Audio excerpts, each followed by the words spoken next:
Hi guys, it's Frankie Apple Tech, but today we're not covering Apple stuff. We're going to cover a watch here on Frankie Apple Tech.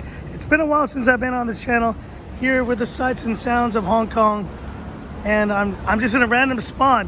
And you know, remembering when I started Frankie Tech, which now has 200,000 subscribers plus, I started on the street just like this. So that's why I wanted to start with this first look street tech style of a watch that I'm very happy to call my own now. It's none other than, there it is, the Tudor Black Bay Chrono in this beautiful Panda white variant. And yes guys, this is how I started my mobile tech channel that has amassed, like I said, 200,000 subscribers, 50 million views. But here on Frankie Watches Tech, maybe I'll be changing the name of this channel, but just wanted to share my initial thoughts of this beautiful Panda dial Tudor.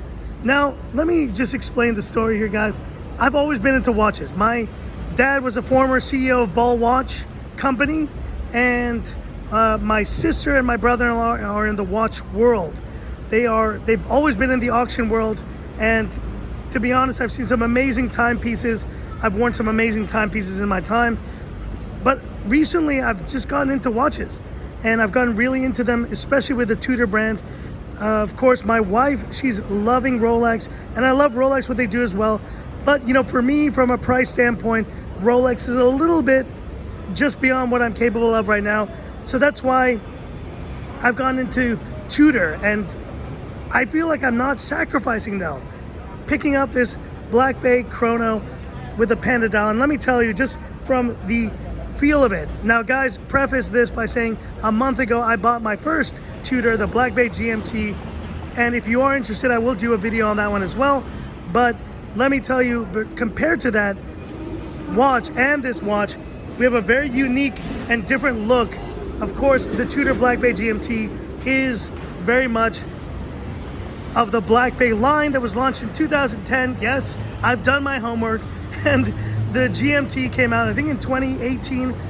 It was a really incredible watch, but I didn't realize that I guess it had been out for a while. This Tudor Black Bay Chrono just came out at Watches and Wonders a month ago, and we just were able to get it. And I'm telling you guys, it's a very different look than the typical diver watch. It's almost like an amalgamation of a diver and a chronograph. But I'll tell you what, this watch is incredible. And just from looking at the dials, you can see you got the snowflake hands. The dial has this kind of almost cream, almost champagne-y kind of look. But of course, you have the chronometer look on this watch. Now guys, I'm not a watch guy in terms of, I don't know 100% of all the information, all the technical details. I've been watching a lot of Teddy Baldessar. Shout out to Jenny L. Shout out to Bark and Jack Watchfinder. I've been just binging their videos recently. So I do know a little bit about what makes this kind of watch special. And the fact that, you know, Tudor used to do chronographs back in the day, but they've released some chronographs recently. And the most recent chrono had a stainless steel bezel. This has been replaced now with this anodized aluminum bezel.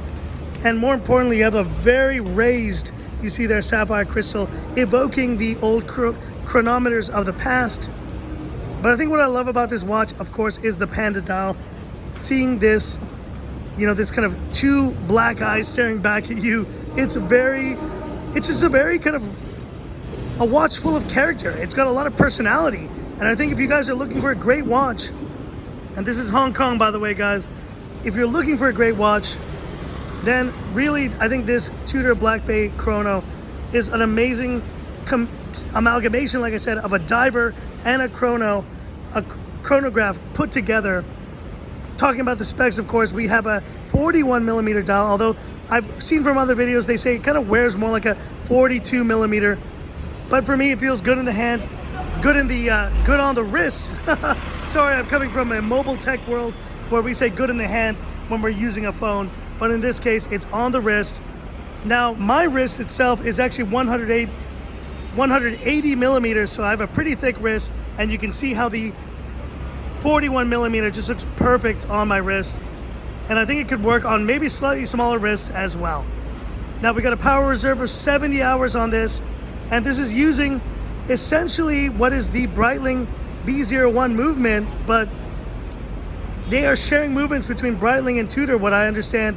And I think that's great because you look at what Breitling has in terms of chronograph, it's costing almost 8 or 9,000 US dollars. So a much more expensive watch. You're getting a great movement here in this Black Bay Chrono. And I've heard from some videos that, you know, Rolex is just getting ridiculous when it comes to the Daytona, right? The price is just exorbitant. It's almost becoming out of reach for most people. That maybe this is the watch that Rolex, Tudor as a company have released to really give people an option within the Rolex Tudor family that they can pick up. Obviously starting at a price of around 4,900 US dollars, or is it euros? I'm not remembering. I paid 39,000 Hong Kong dollars for this Black Bay Chrono. And let me tell you, I'm not regretting it one bit. It's an incredible watch and easily a Frankie Watches recommends. I guess we can call it that. Frankie Watches recommends here. The Black Bay Chrono. But of course, I'll be coming back with more videos on this incredible watch. Stay tuned. And if you like this one, give me that thumbs up. And if you want to see more watch content here on Frankie Appletech, which will be changing very soon into Frankie Watches, stay tuned, guys. I got a lot of stuff planned, and I tell you, the watch bug has bit me. And this Black Bay Chrono with a gorgeous, let me tell you, that Tudor just one of the best bracelets on the market now. No complaints whatsoever with that. But this wasn't supposed to be an exhaustive review, just an impressions after a couple days of use here of the Tudor Black Bay GMT. And that's it for this one. If you liked it, like I said, give me that thumbs up. And if you love the content of this channel, stay tuned for more, because we're just getting started here on Frankie Watches.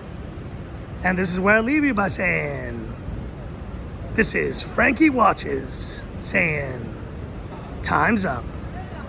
Have a good one.